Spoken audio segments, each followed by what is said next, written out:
What has been your experience for the population that is more, ready to adopt technology? Are you seeing any changes in terms of their outcomes, in terms of the progression of disease, or just the quality of experience? If you could share, some of those experiences, hopefully that encourages the broader population to kind of start embracing it. So yes, we definitely have seen a lot of change.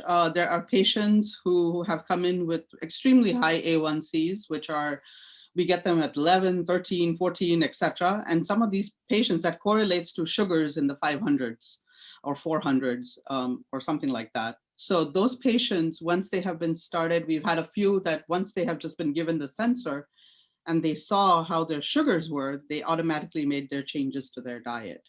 And then sometimes it's just the diet that needs a change, and they started exercising and everything just changed dramatically.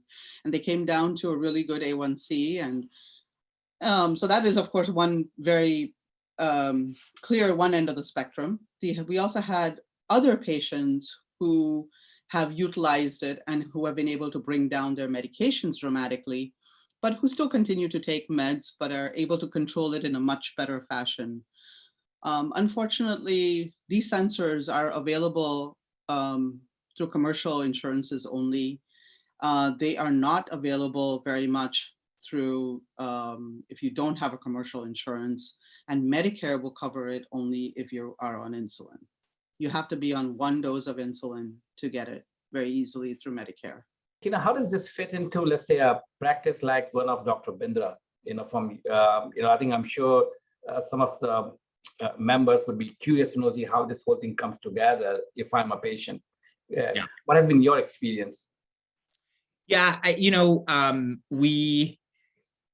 So as I said, we kind of run our own practice. We have our own medical professional corporation, and every patient that comes to Virta is part of our treatment. And that's because of the technology base, because it's real time, we're getting real time alerts, and we need physicians to then adjust medications and do things real time. We kind of have our own physicians, but we do coordinate with outside care. And so if one of Dr. Bindra's patients, for example, came to us and was working with us, Dr. Bindra would be getting consistent updates from the minute they start with us to at 15, 30, 60, 90 days, would be sending her updates around what we're doing with the patient, how it works.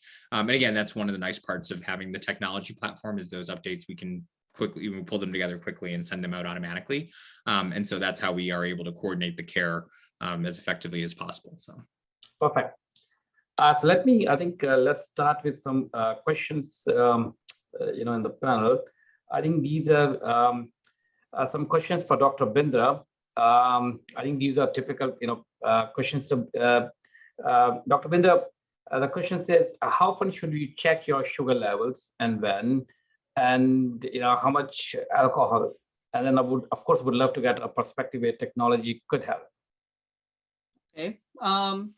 So I guess checking sugar levels will all depend on how bad is the diabetes in general, but I think if you can have a sensor and have it on all the time, that would be the best. And if you cannot have the sensor for whatever reason, then I think checking after meals, couple of hours after meals, would be very beneficial to know what the food is actually doing to your sugars.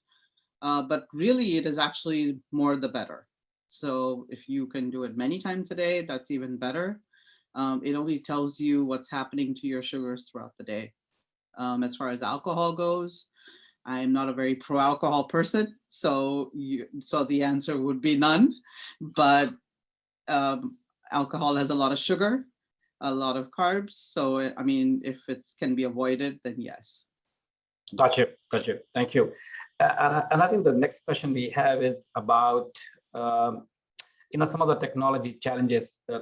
This is regarding the 14-day Libre continuous glucose monitor, and sometimes it doesn't align with the readings one would get with a blood glucose monitor like One Touch. What has been your experience? I'm sure you might have seen a lot of patients kind of sharing this kind of observation. So the Freestyle Libre has the number 1 and the number 2. The number 2 is now more in real time as compared to the number 1. But when you're checking any of these sensors, they all go into the interstitial fluid as compared to what you're getting from your fingers is capillary blood. And so when food goes into your system, it always goes into the blood first and then into the fluid. So the fluid will always lag behind by about 10 minutes. Gotcha. That's why you see that discrepancy. Now, some people will say the discrepancy is very, very high. It also could be the placement of the sensor. Gotcha. Gotcha. Let's get to another question. I think this ties to the role of weight reduction in diabetes and kind of the and what the body weight does with respect to sugar levels. So Dr. Bindra, if you could share your perspective, and then Amit, if would love to get your perspective in terms of, especially with water solution and what you see broadly, the role technology could play in kind of fixing this kind of an interplay between the weight and the blood glucose. Wow, that's a broad question. But in general, about 7 to 10% of weight loss will definitely bring down sugars. I think there's a large role of insulin resistance that is played, which is hard to say how much a person would actually lose. But traditionally, you would lose, if you lose about 7 to 10% of your weight, your sugars will definitely start coming down and A1C will improve, as well as blood pressure. There are various diets, which I don't think we want to go into today. There are a whole spectrum of them, and that would be a whole different discussion for another day. Amit, your perspective? Yeah, I mean, Dr. Bindra is a doctor. Yeah, some body reduction of body weight's of course important. And what we saw in our clinical trial is we saw about like she said, about a 12% body weight, which is one of the reasons we see those types of A1C improvements. I think as it relates to technology, we do have the ability, again, because we're monitoring so many different biomarkers and now have done that for tens of thousands of patients, in a bunch of different settings, we're able to help people figure out what, kind of what nutritional changes, what exercise changes, et cetera, they're making that's actually working for them. And so I guess the role in technology is to really help patients personalize, because of what Dr. Bindra said. There's a lot of different stuff going on, and, just having all that data. It actually relates somewhat similarly to the glucose monitoring question, which of course she answered so incredibly, because of the difference in the capillary blood versus the interstitial fluid. The other thing I'll add is that what we find is we sometimes have patients that have CGMs and that are also using a finger stick.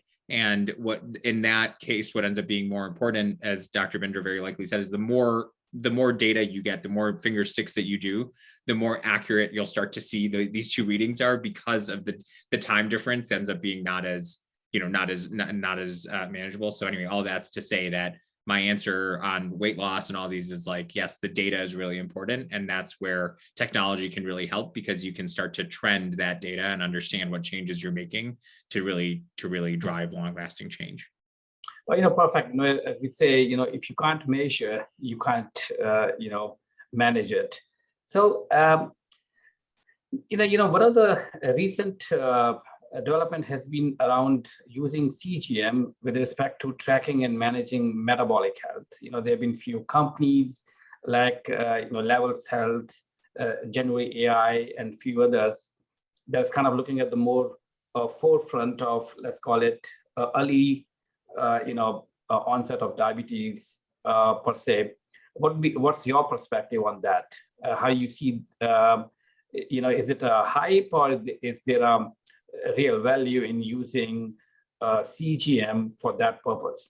I would say the value there is very similar to the value I just shared, which is by having a CGM, you can see how different foods are impacting your blood glucose. And Dr. Bindra, correct me if I'm wrong, but a lot of what endocrinologists are looking at today are time and range. And so she shared a lot of the different ranges that we're talking about. But let's say, you go out and you eat a bowl of ice cream, like that's gonna, you could see how that spikes your blood sugar, and how that might be different from if you, had a nice salad, right? Like that's not probably not likely to spike your blood sugar in the same way. So I think it's great. It's a great educational tool. That's what we see from Calibrate and Levels and some of these companies that you've talked about. They literally are just helping patients or I'm not even sure they're patients because I'm not sure they have doctors and they're not actually establishing any care. So they're helping members, people understand that, understand the connection. And this is one of those things. I mean, Hitesh, you said it very clearly. This is one of the things that that's tough about our bodies, right? Like in general, we see a lot of patients that, to Dr. Bindra's point, have blood sugars in the 400s, 500s, and you don't really know something's broken until pretty late in the process, right? Like especially, we serve a large Medicaid population in Texas, for example. Like they often, when people first come to us, a lot has gone wrong. It's like their blood sugar has been high for a very long time, and they're starting to feel some neuropathy, and like there's all this, there's some retinopathy, they can't see very well, and so that having a real-time device that starts to show you this and starts to show you, it's a little bit like a speedometer. If you didn't have a speedometer in your car, I'm not sure you'd know you're speeding all the time.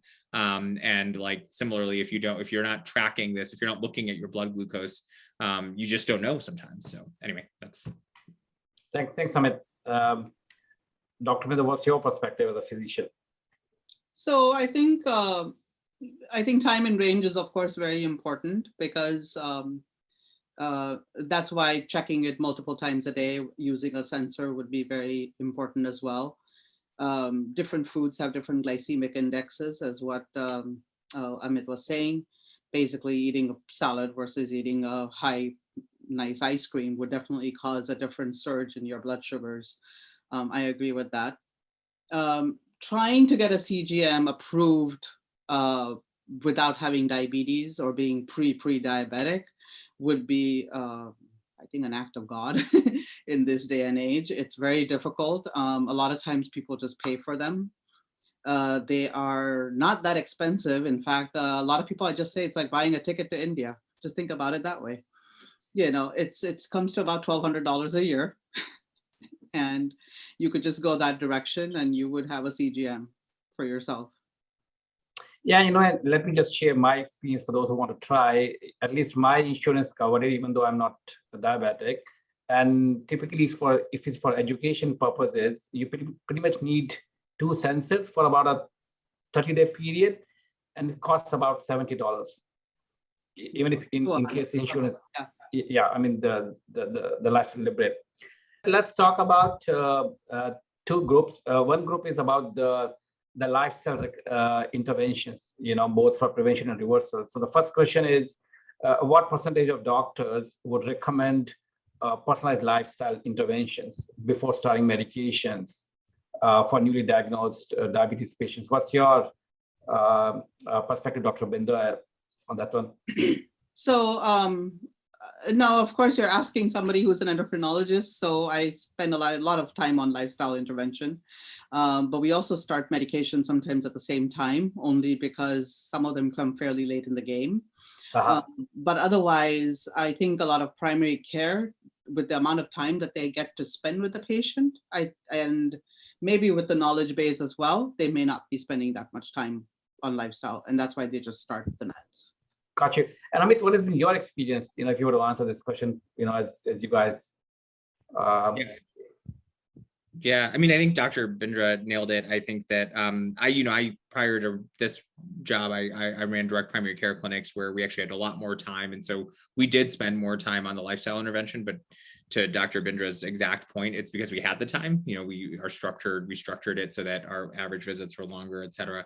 And then I would say, I think that one of the hard parts, and this is where, again, I'll just relate it to technology, is that Dr. Bindra, not Dr. Bindra, a physician could recommend a lot of lifestyle change.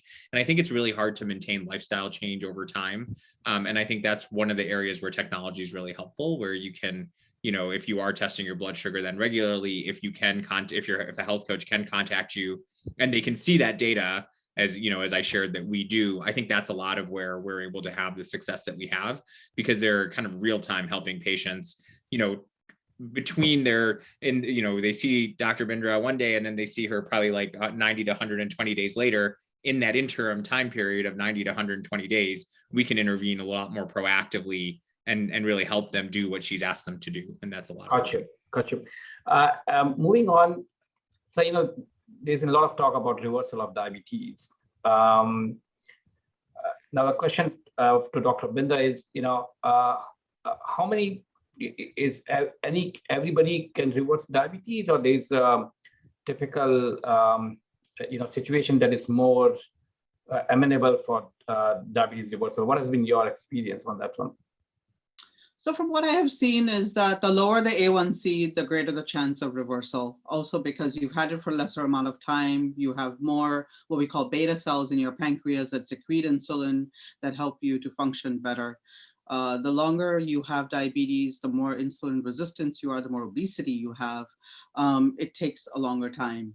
It's not impossible, but it would be involving a lot of dietary and lifestyle change measures. And if people are willing to go about it, then yes, it will happen. I had a patient who actually is now a health hero here, but he came in with an A1C of 10.5 or 11 and is now down to, I think, less than 5. The man was, I started him on medications and insulin and everything. And I told him that if you change a lot of your lifestyle, and I kind of guided him into it, and I think he just took over and changed everything. The man lost more than 30 pounds, 30 to 40 pounds maybe, and completely reversed everything. So yes, it is possible, but one would have to make a lot of changes. Got you. So basically, earlier the better, and more you That's why prolong it. pre-diabetes has come in the picture. It's so that Got people you. catch things at an early stage. Got it. And Amit, what has been your experience? You guys are pushing the bar with respect to diabetes reversal. What has been your experience in that front? Yeah, I mean, this is an area that I could probably spend too much time on, but we and I won't, but we actually are, some of our research papers are the ones that coined the term of diabetes reversal. We purposely chose not remission and reversal instead. And so we believe that it is a broad solution. I agree with Dr. Bindra. It takes a good amount of change, but that is what we're all about. And so we believe that it's, we've had patients that start across the spectrum of A1Cs. We do C-peptide tests to Dr. Bindra. C-peptide is a test that looks for beta cell function, as Dr. Bindra mentioned. And so we do those tests to make sure that patients are able to reverse. But we have found our clinical trial results indicate success in about 65% of the patients we worked with, and even the 35% of the patients that did not reverse saw an average A1C reduction of about 1.5 points. And so, like, even if you're not completely reversing the disease, you're still able to get a lot better. Again, I quoted our average weight loss in that trial was about 12%, et cetera. And so it's a pretty, I think if people are interested in it, it's something that, as Dr. Bindra said, takes commitment, but is totally doable and is doable for a broad spectrum of the population. So, happy to talk about it, but I think it's a great solution. I've done it. I've reversed my pre-diabetes and I love it. So yeah, perfect. Congratulations, Amit. Moving on to next question. And I think this is tied to, what families and friends can do. So the question is, how can I help my friends who have pre-diabetes when they visit me or come for dinner? Should I avoid all sugar? And I think the broader question is, again, the role of family and where the technology could kind of help as a caregiver, as a support, because a lot of times when it's a lifestyle change, it's always helpful when the whole family or the friends, do it together. I think, of course, eating together and getting together and being able to enjoy food is a big part of life. So if one can actually cook meals that are healthy, there are several websites. One of them is, which I commonly allude to, is Forks Over Knives. And I think it gives a lot of recipes to people who are, in search of something that they can even have a dessert. And I mean, the whole meal basically can be cooked from that. And it's a very nutritious meal. It's a whole food plant-based diet, which, so you don't really need to worry too much about the sugar content and things like that. I think that's one way to go. But other than that, you probably would have to cook, basically cooking healthy food. Yeah, so the idea is that, it's not like no sugar, it's just more healthy food. Right. I mean, you can make everything, just make it healthy. Gotcha. Amit, you have any perspective?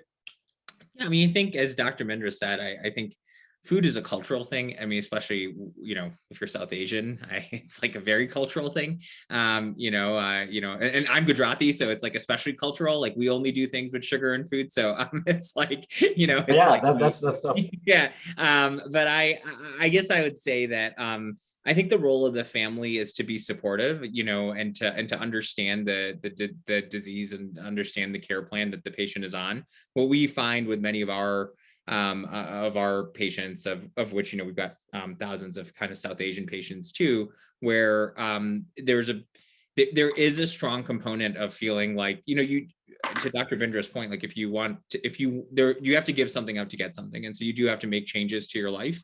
And I think as family and friends, you can be supportive of those changes, or you could be judgmental of those changes. And I think that oftentimes what's different is looked at as with some judgment. And I would just encourage people to like support others on their journey, especially if it's a journey of metabolic health. Like there are a lot of things that you could do that are different that could work really well. And so I would encourage people to be as supportive as possible as people are trying to find their way on that. So perfect. Thanks, Amit. One question. This is about more. How do we get sensors? If I as a patient want to get a sensor, how do I get it, Dr. Bindra? Oh, as a sensor, a sensor would need a prescription. So any kind of sensor, pretty much if your insurance allows it, you will get it. It's not that hard. If it doesn't, then of course you either pay for it, as we mentioned before, but that's pretty much, it does need a prescription. And do we need any doctor can do it, or they have any doctor can do it? Any doctor can do it. Perfect. Dr. Bindra, let's start with what's your kind of summary message, and then I'll follow with Amit and kind of go from there. Well, I think the best is to eat healthy, stay healthy, exercise, and hopefully never enter the spectrum that we have to deal with it. Technology can play a huge role in assisting patients and helping patients as they're trying to improve their life. And again, if there's, my parting thoughts are it's really possible. Reversal is possible. And so if it's something of interest to folks, they should, feel free to check us out. And you're welcome to email me or talk to me if you want. Perfect. Thank you, Amit. Thank you, Dr. Bindra. From my perspective, I think diabetes is a chronic condition that affects, health on a 24/7 basis. And as we laid out, technology fills a very key gap, and the gap is about monitoring almost real time, and then processing that data and providing insights that could be used back to either facilitate lifestyle change for reversing or containing the progression of the disease. It can also play a big role in partnering with your clinician so that they can proactively take care of your care, whether they can catch neuropathy, retinopathy early on before it kind of goes on. So I would say, as I wrap up this, I'll urge each one of us, either for themselves or for their friends and family, to really proactively look for technology-driven solutions, either directly or essentially work with your physicians, either primary care or endocrinologists, in kind of using and adopting technology.